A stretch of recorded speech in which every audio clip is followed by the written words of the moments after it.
생명이란 대체 뭘까? 아마 인류가 존재한 이래로 계속 던져온 질문일 겁니다. 오늘 이 아주 오래된 질문에 대해서 정말 색다른 관점을 한번 들여다보려고 해요. 생명을 일종의 양자적 계약으로 보는 시각이죠. 자, 생명이란 무엇인가? 이 질문을 들으면 대부분 DNA, 세포, 진화, 이런 생물학적인 답변부터 떠올리시죠? 근데 오늘 우리가 파고들 관점은요, 생명을 물질 그 자체가 아니라 하나의 시스템으로 접근합니다. 그리고 그 시스템의 핵심에 바로 계약이라는 개념이 있어요. 생명이라는 게 어떤 특정 조건 아래에서만 성립되고 만약 그 조건이 깨지면 가차없이 파기되는 그런 하나의 약속이라는 거죠. 생각해보면 정말 흥미로운 발상 아닌가요? 자, 그럼 이 생명 계약에 대해 좀 더 자세히 알아볼까요? 모든 계약에는 당연히 당사자가 있어야 하잖아요. 이 생명이라는 계약에도 아주 근본적인 두 참여자가 있습니다. 바로 형과 의식입니다. 여기서 형이라는 건 탄소나 수소 같은 원소들로 이루어진 우리 몸. 그러니까 일종의 물리적인 그릇에 말하고요. 의식은 그 그릇 안에 담기는 비물질적인 본질, 우리를 살아있게 만드는 바로 그것을 의미하는 거죠. 근데 여기서 아주 중요한 조건이 하나 붙습니다. 이 그릇, 즉 형이 내용물인 의식을 담아낼 수 있을 만큼 충분히 복잡해야 한다는 거예요. 예를 들면 아주 작은 단세포 생물은 형은 있지만 의식을 담기에는 그 구조가 너무 단순하죠. 반면에 우리 인간의 뇌처럼 복잡한 구조를 가진 생명체는 의식을 담기에 아주 적합한 그릇이 되는 겁니다. 자, 여기서부터가 진짜 재밌어지는 부분입니다. 물질적인 형과 비물질적인 의식, 이 둘은 대체 어떻게 하나로 딱 묶여 있을 수 있는 걸까요? 이건 단순한 화학작용 같은 걸로는 설명이 안 돼요. 훨씬 더 근원적인 무언가가 작용하고 있다는 거죠. 그게 바로 양자 얽힘입니다. 들어보셨죠? 아무리 멀리 떨어져 있어도 두 입자가 마치 하나의 시스템인 것처럼 즉각적으로 서로에게 영향을 미치는 현상. 아인슈타인조차 유령 같은 원격 작용이라고 불렀을 정도니까요. 이 이론에 따르면 우리의 몸인 형과 우리의 의식이 바로 이 양자 얽힘 상태로 단단히 연결되어 있다는 겁니다. 그리고 이 얽힘 상태를 계속 유지시켜주는 동력이 필요한데 그걸 바로 미지의 에너지라고 부릅니다.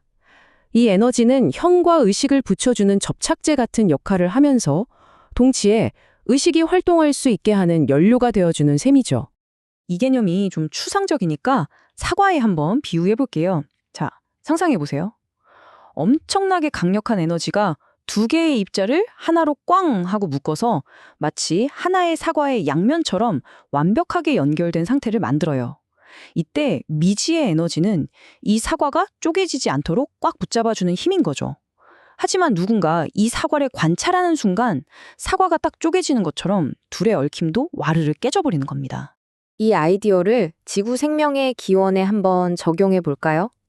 수십억 년 전 원시 지구에 흩어져 있던 탄소, 수소 같은 기본 원소들이 있었다고 해보죠. 여기에 강력한 번개 같은 거대한 에너지 충격이 가해집니다. 바로 그 순간 원소들 사이에 양자 얽힘이 일어나면서 의식을 담을 수 있는 최초의 복잡한 형, 그러니까 생명의 첫 번째 그릇이 탄생했다는 겁니다. 자, 그럼 생명이 계약이라면 이 계약이 깨질 수도 있겠죠? 이제 다음 단계로 넘어가서 이 계약이 어떻게 파괴되는지 살펴보겠습니다. 이게 바로 우리가 죽음을 이해하는 방식과 연결됩니다. 이 생명이라는 계약에는 아주 중요한 세 가지 핵심 조항이 있습니다.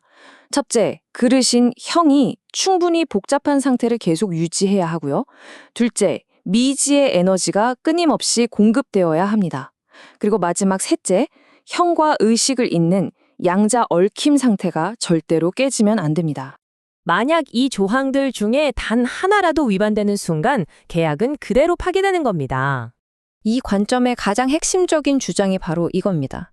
죽음은 단순히 심장이 멎는 생물학적 현상이 아니라 결어근남, 영어로는 디코헤런스라고 부르는 양자적 사건이라는 거죠. 형과 의식을 묶어주던 그 단단한 양자 얽힘이 붕괴되는 바로 그 순간, 그게 바로 이 계약이론에서 말하는 죽음입니다. 결어근남이 일어나면 둘을 이어주던 미지의 에너지는 흔적도 없이 사라지고 형과 의식의 연결고리는 영구적으로 끊어집니다. 계약이 완전히 그리고 영원히 종료되는 거죠. 자, 그럼 이제 한 걸음 뒤로 물러나서 이 다소 파격적인 아이디어가 우리 자신과 이 우주에 대해 어떤 의미를 던지는지 한번 생각해 보겠습니다. 이 계약 이론을 우주 전체로 한번 넓혀볼 수도 있어요. 우리가 외계 생명체를 찾는다는 건 어쩌면 단순히 물이 있는 행성을 찾는 걸 넘어서는 일일 수 있습니다. 이 계약의 세 가지 조건, 즉 적절한 원소, 얽힘을 일으킬 강력한 에너지, 그리고 의식을 담을 만큼 복잡한 구조를 찾는 것과 같아지는 거죠. 어쩌면 이게 바로 우주 어디에서든 통용될 생명을 위한 보편적 레시피일지도 모릅니다. 이 모든 이야기를 종합해보면 결국 이런 마지막 질문에 다다르게 됩니다. 과연 우리의 존재는 그저 우주에서 벌어진 엄청난 우연의 산물일까요?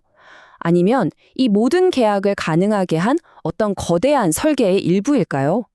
생명을 하나의 양자적 계약으로 바라보는 이 관점은 우리 존재의 본질에 대해 다시 한번 깊이 생각하게 만듭니다. 여러분은 어떻게 생각하시나요?